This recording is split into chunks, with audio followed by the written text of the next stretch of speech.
ನಮಸ್ಕಾರ ಎಲ್ಲರಿಗೂ. Nature spirit 9 ಎಟ್ Kannada tarot card ರೀಡಿಂಗಿಗೆ welcome. ಇವತ್ತಿನ ದಿನದಲ್ಲಿ ನಾನು ತಗೋತಾ ಇರುವಂತಹ ರೀಡಿಂಗ್ ಯುವ ಪರ್ಸನ್ ಹಿಡನ್ ಲವ್ ಮೆಸೇಜಸ್ಗಳ ಬಗ್ಗೆ ರೀಡಿಂಗನ್ನು ತಗೋತಾ ಇದ್ದೀನಿ. ಇದೆಲ್ಲವೂ ಕೂಡ ಇನ್ ಜನರಲ್ ಆಗಿರುವಂತಹ ರೀಡಿಂಗ್ ಆಗಿರೋದ್ರಿಂದ ನಿಮಗೆ ರೆಸೊನೇಟ್ ಆದರೆ ಮಾತ್ರ ತಗೊಳ್ಳಿ. ಹಾಗೆಯೇ ಸ್ಕ್ರೀನ್ ಮೇಲೆ ಕಾಣ್ತಾ ಇರುವಂತಹ ಒಂದು ನಂಬರ್ ಅದು ಪರ್ಸನಲ್ ರೀಡಿಂಗಿನ ನಂಬರ್ ಆಗಿರುತ್ತೆ. ಯಾರಿಗೆಲ್ಲ ಪರ್ಸನಲ್ ರೀಡಿಂಗಿನ ಅವಶ್ಯಕತೆ ಇದೆಯೋ ಅವರೆಲ್ಲರೂ ಕೂಡ ವಾಟ್ಸಪ್ ಮೆಸೇಜನ್ನು ಮಾಡುವುದ್ರ ಮೂಲಕ ಪೇ ಮಾಡಿ ನಿಮ್ಮ ರೀಡಿಂಗ್ಸ್ಗಳನ್ನು ನೀವು ತಗೋಬೋದಾಗಿರುತ್ತೆ. ಓಕೆ, ಸೊ ರೀಡಿಂಗ್ಗಳನ್ನು ನೋಡೋದಕ್ಕೆ ಮುಂಚಿತವಾಗಿ ಪ್ಲೀಸ್ ಸೆಲೆಕ್ಟಿವ್ ಆಪ್ಷನ್. ನಿಮ್ಮ ಕಣ್ಣೆದುರುಗಡೆ 2 ಆಪ್ಷನನ್ನು ಕೊಟ್ಟಿದ್ದೇನೆ. ಸೊ ಕೀಗಳನ್ನು ನಾನು ಆಪ್ಷನ್ ಆಗಿ ಕೊಟ್ಟಿದ್ದೇನೆ. ಒಂದು ಗೋಲ್ಡನ್ ಕಲರ್ ಇರುವಂತಹ ಕೀಯನ್ನು ಆಯ್ಕೆ ಮಾಡಿಕೊಂಡ್ರೆ ಪಾಯ್ ನಂಬರ್ 1, ಇನ್ನೊಂದು ಸಿಲ್ವರ್ ಕಲರ್ ಇರುವಂತಹ ಕೀಯನ್ನು ಆಯ್ಕೆ ಮಾಡಿಕೊಂಡ್ರೆ ಪಾಯ್ ನಂಬರ್ 2 ಆಗಿರುತ್ತೆ. ಇಮೇಜಸ್ಸಿನ ಮೇಲ್ಗಡೆ ನಾನು ನಂಬರನ್ನು ಮೆನ್ಷನ್ ಮಾಡಿರ್ತೀನಿ, ನಂಬರ್ 1, ನಂಬರ್ 2 ಅಂತ. ಅದನ್ನು ನೋಡಿ ಆದರೂ ನೀವು ಸೆಲೆಕ್ಟನ್ನು ಮಾಡ್ಕೋಬೋದಾಗಿರುತ್ತೆ. ಮತ್ತು ಇದು ಒಂದು ಟೈಮ್ಲೆಸ್ ಆದಂತಹ ರೀಡಿಂಗ್ ಆಗಿರೋದ್ರಿಂದ ಯಾವಾಗ ನೀವು ಫಸ್ಟ್ ಟೈಮ್ ಈ ವಿಡಿಯೋನ ಕ್ಲಿಕ್ ಮಾಡಿ ನೋಡ್ತಿರೋ ಆವಾಗ ನಿಮಗೆ ಅನ್ವಯವಾಗುವಂತಹ ರೀಡಿಂಗ್ ಆಗಿರುತ್ತೆ. ಎಷ್ಟು ನಿಮಗೆ ರೆಸೊನೇಟ್ ಆಗುತ್ತೋ ಅಷ್ಟು ವಿಚಾರಗಳನ್ನು ತಗೊಂಡು ಮಿಕ್ಕಂತಹ ವಿಚಾರಗಳನ್ನು ಬಿಟ್ಬಿಡಿ. ಓಕೆ, ಯಾರಿಗೆಲ್ಲ ಹಿಡನ್ ಲವ್ ಮೆಸೇಜಸ್ಗಳ ಬಗ್ಗೆ ಕ್ಯೂರಿಯಾಸಿಟಿ ಇರುತ್ತೋ ಖಂಡಿತವಾಗಿಯೂ ಈ ವಿಡಿಯೋ ನಿಮಗಾಗಿರತ್ತೆ.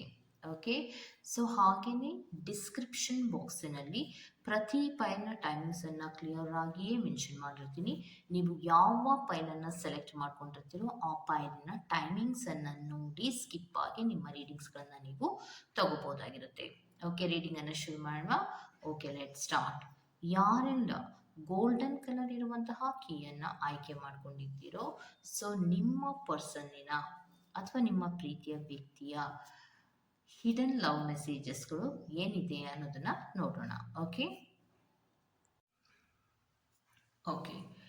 ಸೊ ಪಾಯ್ ನಂಬರ್ 1 ಅವರಿಗೆ ಏನು ಹೇಳ್ತಾ ಇದ್ದಾರೆ ಅಂದರೆ, ಕೆಲವೊಬ್ಬರು ನಿಮ್ಮ ಪ್ರೀತಿಯಲ್ಲಿ ನೀವು ಸಾಧ್ಯದ ಮಟ್ಟಿಗೆ ಕೆಲವೊಂದು ಪಾರ್ಟ್ನರ್ಸ್ಗಳು ಸೆಪರೇಷನ್ ಆಗಿರುವಂತಹ ಸಾಧ್ಯತೆಗಳು ಇದೆ.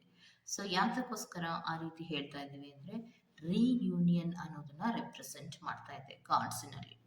ಅಂದರೆ ಪ್ರೀತಿಯಲ್ಲಿ ಯಾರಿಗೆ ಸೆಪರೇಷನ್ಸ್ ಅನ್ನೋದು ಆಗಿರುತ್ತೋ ಅಥವಾ ಯಾರಲ್ಲಿ ಬ್ರೇಕಪ್ಗಳಾಗಿರುತ್ತೋ ಅಂತಹವ್ರು ಏನು ಹೇಳ್ತಾ ಇದ್ದಾರೆ ಅಂದರೆ, ರೀಯೂನಿಯನ್ ಮಾಡ್ಕೋಬೇಕು ಮತ್ತು ನಾನು ನಿನ್ನ ಪ್ರೀತಿಯನ್ನು ಪಡ್ಕೋಬೇಕು ಅನ್ನುವಂತಹ ಮನಸ್ಥಿತಿಗಳಲ್ಲಿ ಇದ್ದಾರೆ.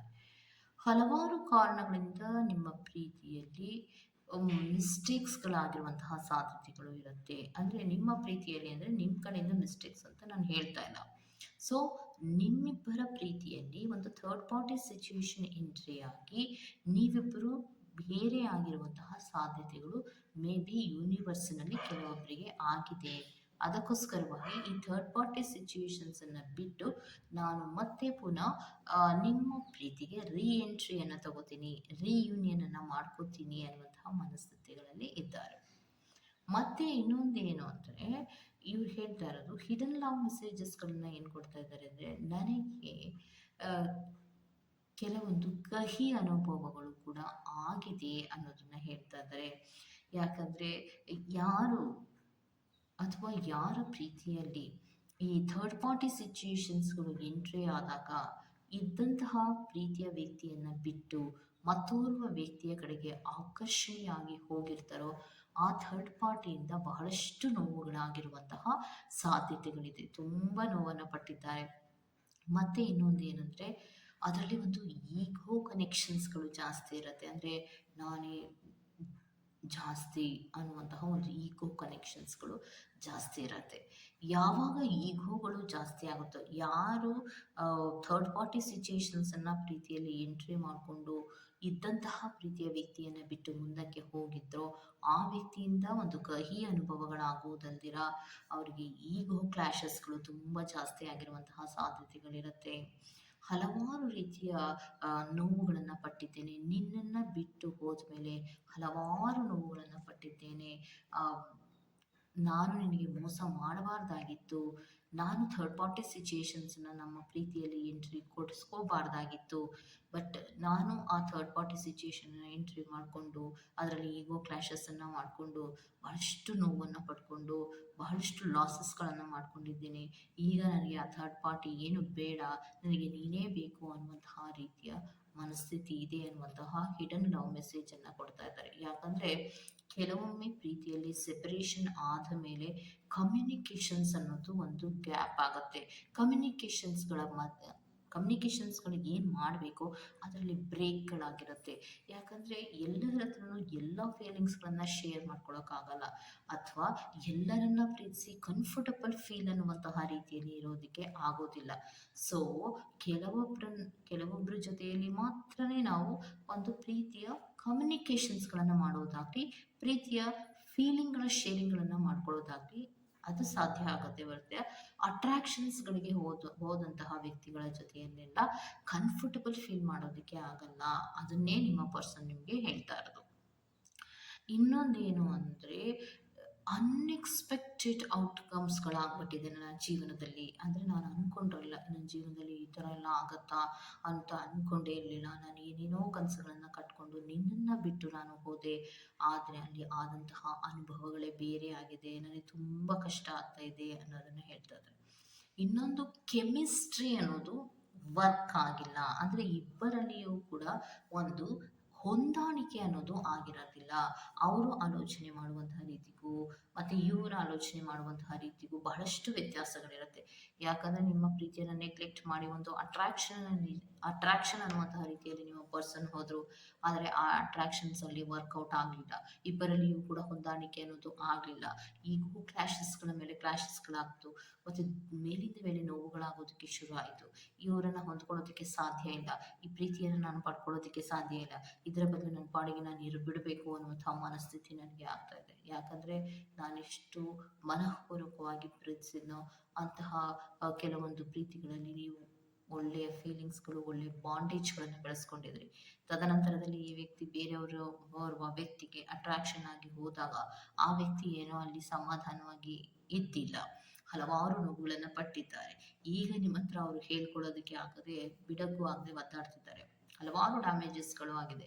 ನಿಮ್ಮಿಬ್ಬರ ಪ್ರೀತಿಯ ಮಧ್ಯೆ ಥರ್ಡ್ ಪಾರ್ಟಿ ಸಿಚುಯೇಷನ್ಸ್ಗಳನ್ನು ಮಾಡಿರೋದ್ರಿಂದ ಪ್ರೀತಿಯ ಫೀಲಿಂಗ್ಸ್ಗಳ ಮೇಲೆ ಸಾಕಷ್ಟು ಹೊಡೆತಗಳು ಬಿದ್ದಿರುವಂತಹ ಸಾಧ್ಯತೆಗಳಿದೆ. ನಿಮಗೆಷ್ಟು ನೋವಾಗುತ್ತೋ ಅನ್ನೋದನ್ನ ಗಮನಿಸದೆ ಈ ವ್ಯಕ್ತಿ ಮುಂದಕ್ಕೆ ಹೋಗಿರೋದ್ರಿಂದ ಆ ವ್ಯಕ್ತಿಗೂ ಕೂಡ ನಿಮಗೆಷ್ಟು ನೋವನ್ನು ಕೊಟ್ಟಿದ್ರು ಅದೇ ನೋವು ನಿಮ್ಮ ಪರ್ಸನ್ನಿಗೂ ಕೂಡ ಆಗಿರುವಂತಹ ಸಾಧ್ಯತೆಗಳು ಇರುತ್ತೆ.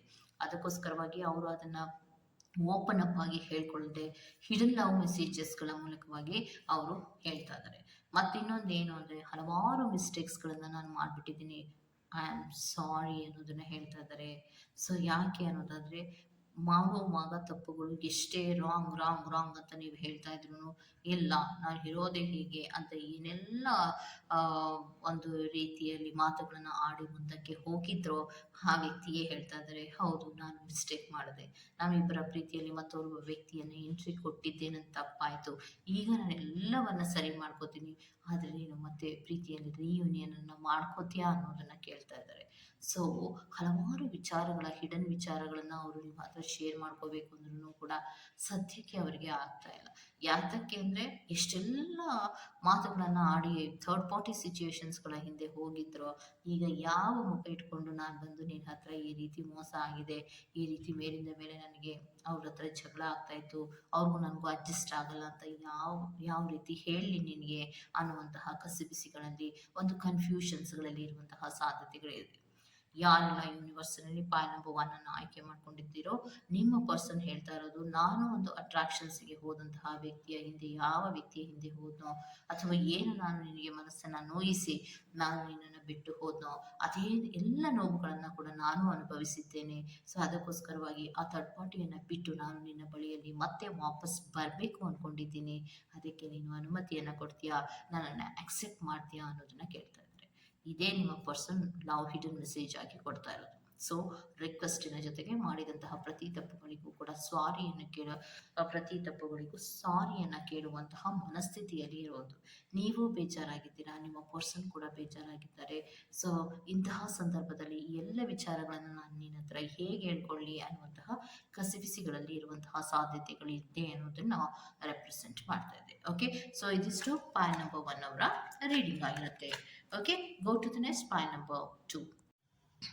ಓಕೆ, ಸೊ ಪಾಯ್ ನಂಬರ್ 2 ಯಾರೆಲ್ಲ ಆಯ್ಕೆಯನ್ನು ಮಾಡ್ಕೊಂಡಿದ್ದೀರೋ, ಸೊ ಅವರಿಗೆ ನಿಮ್ಮ ಪರ್ಸನ್ನ ಹಿಡನ್ ಲವ್ ಮೆಸೇಜಸ್ಗಳು ಏನು ಬರ್ತಾ ಇದೆ ಅಂದರೆ, ನನ್ನ ಜೀವನದಲ್ಲಿ ಹೊಸದಾದಂತಹ ಒಂದು ಅಧ್ಯಾಯವನ್ನು ಪ್ರಾರಂಭ ಮಾಡಬೇಕು ಅಂತ ಅಂದ್ಕೊಂಡಿದ್ದೀನಿ ಅನ್ನುವಂತಹ ಹಿಡನ್ ಲವ್ ಮೆಸೇಜನ್ನು ಕೊಡ್ತಾ ಇದ್ದಾರೆ.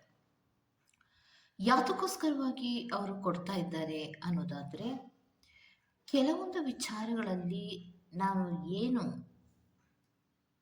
ಚೇಸಿಂಗ್ ಮಾಡ್ಕೊಂಡು ಹೋದ್ನೋ, ಅಥವಾ ನಾನು ಏನನ್ನ ಬಿಟ್ಟು ಹೋದ್ನೋ, ಅಥವಾ ಯಾರಿಗೋಸ್ಕರ ನಾನು ಯಾರಿಂದೇನೋ ನಾನು ಹೋದ್ನೋ, ಅದು ತಪ್ಪಾಯ್ತೇನೋ ಅಂತ ಈಗ ಅನ್ನಿಸ್ತಾ ಇದೆ ನನಗೆ ಅಂತ ಹೇಳ್ತಾ ಇದ್ದಾರೆ. ಯಾಕೆ ಅನ್ನೋದಾದರೆ, ಎಷ್ಟೋ ವಿಚಾರಗಳಲ್ಲಿ ತನ್ನಲ್ಲೇ ಇದ್ದಂತಹ ಕೆಲವು ಜವಾಬ್ದಾರಿಗಳನ್ನು, ಪ್ರೀತಿಯ ಜವಾಬ್ದಾರಿಗಳನ್ನು, ಪ್ರೀತಿಯ ನಂಬಿಕೆಗಳನ್ನು ಮರೆತು ಎಸ್ಕೇಪ್ ಆದರು. ಈಗ ಆ ನಂಬಿಕೆಗಳನ್ನು ಉಳಿಸ್ಕೋಬೇಕು ಅಂದರೆ ಆಗತ್ತಾ? ನಂಬಿಕೆಯೇ ಇಲ್ಲದ ಹಾಗೆ ಕೆಲವೊಂದು ವಿಚಾರಗಳನ್ನು ಮೂವ್ಮೆಂಟನ್ನು ತಗೊಂಡ್ರು. ಅಂದರೆ ಪ್ರೀತಿಯಲ್ಲಿ ನಿಮ್ಮನ್ನು ಬಿಟ್ಟು ಬೇರೊಂದು ಸಿಚುಯೇಷನ್ಸ್ಗಳ ಹಿಂದೆ ಹೋಗಿದ್ದು, ಬೇರೆಯವ್ರ ವ್ಯಕ್ತಿಯ ಹಿಂದೆ ಹೋಗಿದ್ದು, ಬೇರೊಂದನ್ನು ಅಟ್ರಾಕ್ಟ್ ಮಾಡ್ಕೊಂಡು ಹೋಗಿದ್ದು, ತುಂಬ ಜನ ತುಂಬ ಮಾತಾಡಿರುವಂಥ ಸಾಧ್ಯತೆಗಳಿರುತ್ತೆ, ಗಾಸಿಪ್ ಆಗಿರುತ್ತೆ. ಪ್ರೀತಿಯಲ್ಲಿ ಹಲವಾರು ಜನ ಹಲವಾರು ಮಾತುಗಳನ್ನು ಆಡ್ತಾರೆ. ಫಾರ್ ಎಕ್ಸಾಂಪಲ್, ಇಬ್ಬರು ಪ್ರೀತಿಸ್ತಾ ಇದ್ದಾರೆ, ನೀವು ನಿಮ್ಮ ಪಾರ್ಟ್ನರ್ ಅಥವಾ ನಿಮ್ಮ ಪರ್ಸನ್ ಪ್ರೀತಿಯಲ್ಲಿ ಇದ್ದೀರಾ ಅಂತ ಇಟ್ಕೊಳ್ಳಿ. ಅಂತಹ ಸಂದರ್ಭದಲ್ಲಿ ಬೇರೆಯವ್ರ ವ್ಯಕ್ತಿಗೆ ಅಟ್ರಾಕ್ಟ್ ಆಗಿ ಆ ವ್ಯಕ್ತಿ ಹೊರಟೋದಾಗ, ಆ ವ್ಯಕ್ತಿ ನಂಬಿಕೆಯ ಮೇಲೆ ಹೊಡೆತವನ್ನು ಕೊಟ್ಟಾಗ, ಅಥವಾ ಪ್ರೀತಿಯನ್ನೇ ಬೇಡ ಅಂತ ತಿರಸ್ಕರಿಸಿ ಹೋದಾಗ, ನಿಮ್ಮನ್ನು ನಿರ್ಲಕ್ಷ್ಯ ಮಾಡಿದಾಗ, ಅಂತಹ ಕೆಲವು ಸಂದರ್ಭಗಳಲ್ಲಿ ಕೆಲವೊಂದು ನಿಮ್ಮ ಸುತ್ತಮುತ್ತ ಇರುವಂತಹ ವ್ಯಕ್ತಿಗಳು ನಿಮ್ಮ ಬಗ್ಗೆ ಅಥವಾ ನಿಮ್ಮ ಪ್ರೀತಿಯ ಬಗ್ಗೆ ಗಾಸಿಪ್ಪನ್ನು ಮಾಡಿದ್ರು. ಹಲವಾರು ಜನ ಗಾಸಿಪ್ಪನ್ನು ಮಾಡೋದಿರ್ಬೋದು, ಆಡ್ಕೊಳ್ಳೋದಿರ್ಬೋದು, ಅಪ್ಪ ಹೇಗಿದ್ರು ನೋಡು, ಹೇಗಾಗೋದ್ರು ನೋಡು ಅಂತ ಗಾಸಿಪ್ಪನ್ನು ಮಾಡಿರ್ತಾರೆ. ಹಲವಾರು ಜನ ಗಾಸಿಪ್ಗಳನ್ನು ಮಾಡ್ಕೊಂಡಿರ್ತಾರೆ. ಆದರೂ ಕೂಡ ಎಲ್ಲ ಗಾಸಿಪ್ಗಳಾಗುತ್ತೆ ಅಂತ ಗೊತ್ತಿದ್ರೂ ಕೂಡ ನಾನು ಕೆಲವೊಂದು ಮಿಸ್ಟೇಕ್ಸ್ಗಳನ್ನು ಮಾಡಿಬಿಟ್ಟೆ. ನನ್ನ ಜೀವನದಲ್ಲಿ ನಿನ್ನ ಜೊತೆ ಇದ್ದಾಗ ಹಲವಾರು ಸಮಾಧಾನ ಇರ್ಬೋದು, ಖುಷಿ ಇರ್ಬೋದು, ನೆಮ್ಮದಿ ಇರ್ಬೋದು, ಎಲ್ಲವೂ ಸಿಗ್ತಾ ಇತ್ತು. ಆದರೆ ಕೆಲವೊಂದರ ಹಿಂದೆ ನಾನು ಹೋಗಿದ್ದು, ಕೆಲವೊಂದು ಆಲೋಚನೆಗಳನ್ನು ಮಾಡಿ ನಾನು ಮೂಮೆಂಟನ್ನು ತಗೊಂಡಿದ್ದು ತಪ್ಪಾಯಿತು ಅನ್ನುವಂತಹ ರಿಗ್ರೇಟ್ ಫೀಲಿನಲ್ಲಿ ಇದ್ದಾರೆ. ಸೊ ಈಗ ನಿಮ್ಮ ಜೊತೆ ಮಾತಾಡಬೇಕು, ಕಮ್ಯುನಿಕೇಷನ್ಸನ್ನು ಮಾಡಬೇಕು, ನಿಮ್ಮ ಜೊತೆ ಕೆಲವೊಂದು ಟೈಮನ್ನು ಸ್ಪೆಂಡ್ ಮಾಡಬೇಕು, ಒಂದು ಕ್ವಾಲಿಟಿ ಆದಂತಹ ಟೈಮನ್ನು ಸ್ಪೆಂಡ್ ಮಾಡಬೇಕು ಅನ್ನುವಂತಹ ರೀತಿಯಲ್ಲಿ ಆಲೋಚನೆಗಳನ್ನು ಮಾಡ್ತಾರೆ. ಆದರೆ ಕೆಲವೊಂದು ಮೂಮೆಂಟ್ಸ್ಗಳನ್ನು ತಗೊಳ್ಳುವಾಗ ನಮ್ಮಿಬ್ಬರನ್ನು ನೋಡಿದಂತಹ ಕೆಲವೊಬ್ಬರು, ನಮ್ಮ ಸುತ್ತಮುತ್ತ ಇರುವಂತಹ ಜನ ನಮ್ಮ ಬಗ್ಗೆ ಹೇಗೆ ಆಡ್ಕೋತಾರೆ ಅನ್ನೋದ್ರ ಬಗ್ಗೆ ಗಮನ ಇಲ್ಲ. ಯಾವುದೋ ಒಂದು ಅಟ್ರಾಕ್ಷನ್ಸಿನ ಹಿಂದೆ ಹೋಗ್ಬಿಟ್ರು. ಈಗ ಹೇಳ್ತಾ ಇದ್ದಾರೆ ನಾನು ವಾಪಸ್ ಬರ್ತೀನಿ. ಆದರೂ ಟೈಮ್ ಲೇಟ್ ಆಗಿದೆ, ಆದರೂ ಕೆಲವೊಂದು ಆ್ಯಕ್ಷನ್ಸನ್ನು ತಗೋಬೋದಲ್ವಾ, ಹೊಸ ಅಧ್ಯಾಯವನ್ನು ಪ್ರಾರಂಭ ಮಾಡ್ಬೋದಲ್ವಾ, ಪ್ರೀತಿಯ ಕೆಲವು ಹೊಸ ಮೂಮೆಂಟ್ಸ್ಗಳನ್ನು ಮಾಡ್ಬೋದಲ್ವಾ ಅನ್ನುವಂತಹ ರೀತಿಯಲ್ಲಿ ಅವರು ನಿಮ್ಮ ಹತ್ತಿರ ಕೆಲವೊಂದು ಹಿಡನ್ ಲವ್ ಮೆಸೇಜಸ್ಗಳನ್ನು ಕೇಳ್ತಾ ಇದ್ದಾರೆ. ಸೊ ಅನದರ್ ಒನ್ ಲವ್ ಮೆಸೇಜನ್ನು ಕೊಡೋದಾದರೆ ಏನನ್ನು ಕೊಡ್ತೀರಾ ಸ್ಪಿರಿಟ್ಸ್? ಯಾಕಂದರೆ ಪ್ರೀತಿಯನ್ನು ಕಳ್ಕೊಂಡಾಗಲೇ ಗೊತ್ತಾಗೋದು ಅದು ಎಷ್ಟು ಮುಖ್ಯ ಅದು ನನಗೆ ಅಂತ. ಯಾಕಂದರೆ ನೀವು ಏನನ್ನೋ ಒಂದನ್ನು ನಿಮ್ಮ ಪಾರ್ಟ್ನರ್ ಚೇಸ್ ಮಾಡಿ ಹೋದರು, ಆ ಚೇಸ್ ಮಾಡಿ ಹೋದಂತಹ ವ್ಯಕ್ತಿಗೆ ತಾನು ಅಂದ್ಕೊಂಡಿದ್ದು ಸಿಗಲಿಲ್ಲ ಅಂದಾಗ ಹಳೆಯ ಪ್ರೀತಿಯೇ ನನಗೆ ಬೇಕು ಅನಿಸುತ್ತೆ. ಸೊ ಆ ಹಳೆಯ ಪ್ರೀತಿ ಬೇಕು ಅಂತ ಅನ್ನಿಸ್ದಾಗ ನಾನು ಮಾಡಿದ ಎಲ್ಲ ತಪ್ಪುಗಳಿಗೂ ಕ್ಷಮೆ ಕೇಳ್ತೀನಿ ಅನ್ನುವಂತಹ ರಿಗ್ರೇಟ್ ಫೀಲಿನಲ್ಲಿ ಬರಬೇಕು ಅನ್ನುವಂತಹ ಮನಸ್ಥಿತಿಯೂ ಕೂಡ ಅವರಲ್ಲಿ ಇದೆ. ಸೊ ಆದರೆ ಆದಷ್ಟು ಬೇಗ ಯಾಕೆ ಬರ್ತಾ ಇಲ್ಲ, ಯಾಕೆ ಫೋನ್ ಮಾಡಬೇಕು ಅಂದ್ರೂ ಕೂಡ ಫೋನ್ ಯಾಕೆ ಮಾಡ್ತಾ ಇಲ್ಲ ಅನ್ನೋದಾದರೆ, ಅವರಿಗೆ ಒಂದು ಸ್ಪೇಸ್ ಅನ್ನೋದು ಬೇಕು. ಹೇಗೆ ನಾನು ಹೊಸ ಅಧ್ಯಾಯವನ್ನು ಪ್ರಾರಂಭ ಮಾಡಬೇಕು, ನಿಮ್ಮ ಜೊತೆಯಲ್ಲಿ ಹೇಗೆ ಮಾತಾಡಬೇಕು, ಹೇಗೆ ನಿಮ್ಮನ್ನು ಕನ್ವಿನ್ಸ್ ಮಾಡಬೇಕು, ಇದರ ಕೆಲವು ವಿಚಾರಗಳಿಗೋಸ್ಕರವಾಗಿ ಅವರು ಯೋಚನೆಯನ್ನು ಮಾಡ್ತಿರ್ತಾರೆ. ಸೊ ಆ ಕಾರಣಗಳಿಗೋಸ್ಕರವಾಗಿಯೇ ತಕ್ಷಣಕ್ಕೆ ಕಮ್ಯುನಿಕೇಷನ್ಸನ್ನು ಮಾಡಿದ್ರೆ, ತಕ್ಷಣಕ್ಕೆ ನಿಮ್ಮ ಜೊತೆ ಸ್ಪಂದಿಸುವಂತಹ ಪ್ರಯತ್ನವನ್ನ ಮಾಡಿದ್ರೆ, ಅದೇನಾದರೂ ರಿಜೆಕ್ಟ್ ಆಗ್ಬೋದಾ? ಅಥವಾ ನಾನು ಯಾವ ವಿಚಾರವನ್ನ ಯಾವ ರೀತಿ ಹೇಳಿದ್ರೆ ನನ್ನ ಪಾರ್ಟ್ನರ್ ಒಪ್ಕೋತಾರೆ ಅಥವಾ ನನ್ನ ಪ್ರೀತಿಯ ವ್ಯಕ್ತಿ ಒಪ್ಕೋತಾರೆ, ಅದೆಲ್ಲವನ್ನ ಥಿಂಕ್ ಮಾಡಿ ನಾನು ಆಮೇಲೆ ಮಾತಾಡ್ತೀನಿ ಅನ್ನುವಂತಹ ರೀತಿಯಲ್ಲಿ ಆಲೋಚನೆಗಳನ್ನ ಮಾಡ್ತಿದ್ದಾರೆ. ಅದೇ ನಿಮ್ಮ ಪ್ರೀತಿಯ ವ್ಯಕ್ತಿಯ ಹಿಡನ್ ಲವ್ ಮೆಸೇಜಸ್‌ಗಳಾಗಿದೆ. ಏನೋ ಹೋದೆ, ಅಲ್ಲೇನನ್ನೋ ಹುಡುಕೊಂಡು ಹೋದೆ, ಏನನ್ನೋ ಚೇಸ್ ಮಾಡ್ಕೊಂಡು ಹೋದೆ, ಏನೇನೋ ಪ್ಲಾನ್‌ಗಳನ್ನ ಮಾಡ್ಕೊಂಡು ಹೋದೆ, ಅಲ್ಲಿ ಏನೂ ಕೂಡ ಆಗ್ಲಿಲ್ಲ. ನಿನ್ನನ್ನ ಆಡ್ಕೊಂಡ್ರು, ನನ್ನನ್ನ ಆಡ್ಕೊಂಡ್ರು, ಆದ್ರೂ ಕೂಡ ನನಗೆ ಅದರ ಬಗ್ಗೆ ಬೇಜಾರಿಲ್ಲ. ಆದ್ರೆ ನನಗೆ ಬೇಜಾರಿರೋದೇನಂದ್ರೆ, ನನ್ನ ಸಮಾಧಾನ ಅನ್ನೋದು ನಿನ್ನ ಹತ್ರ ಇರೋದು. ಸೊ ಸಮಾಧಾನ ನಿನ್ನ ಹತ್ರ ಇದ್ಮೇಲೆ ನಾನು ವಾಪಸ್ ಬರ್ಲೇಬೇಕಲ್ವಾ? ವಾಪಸ್ ಕಮ್ ಬ್ಯಾಕ್ ಹೇಗೆ ಆಗೋದು ಅನ್ನೋದ್ರ ಬಗ್ಗೆ ನಾನು ಯೋಚನೆಯನ್ನ ಮಾಡ್ತಾ ಇದ್ದೀನಿ. ಸೊ ಅದ್ರ ಬಗ್ಗೆ ಆಕ್ಷನ್ಸ್ ಅನ್ನ ಕೂಡ ಸದ್ಯದಲ್ಲೇ ತಗೋತೀನಿ ಅನ್ನೋದನ್ನ ಹೇಳ್ತಾ ಇದ್ದಾರೆ. ಓಕೆ, ಸೊ ಇದಿಷ್ಟು ಪಾಯಿಂಟ್ ನಂಬರ್ 2 ಅವರ ಹಿಡನ್ ಲವ್ ಮೆಸೇಜಸ್ಗಳಾಗಿರುತ್ತೆ. ಈ ತರಹದ ಕೆಲವು ವಿಡಿಯೋಸ್ಗಳು ನಿಮ್ಗೆ ಇಷ್ಟ ಆಗ್ತಾ ಇದ್ರೆ ದಯವಿಟ್ಟು ಸಬ್ಸ್ಕ್ರೈಬ್ ಮಾಡಿ, ಪಕ್ಕದಲ್ಲೇ ಇರುವಂತಹ ಬೆಲ್ ಐಕಾನ್ ಅನ್ನ ಪ್ರೆಸ್ ಮಾಡಿ. ನಾನು ನಿಮ್ಮನ್ನ ಮತ್ತೊಂದು ರೀಡಿಂಗ್ ಗಳಲ್ಲಿ ಸಿಗ್ತೇನೆ ಅಂತ ಹೇಳ್ತಾ ಅಲ್ಲಿವರೆಗೂ ಚೆಕಿ ಬಾಯ್.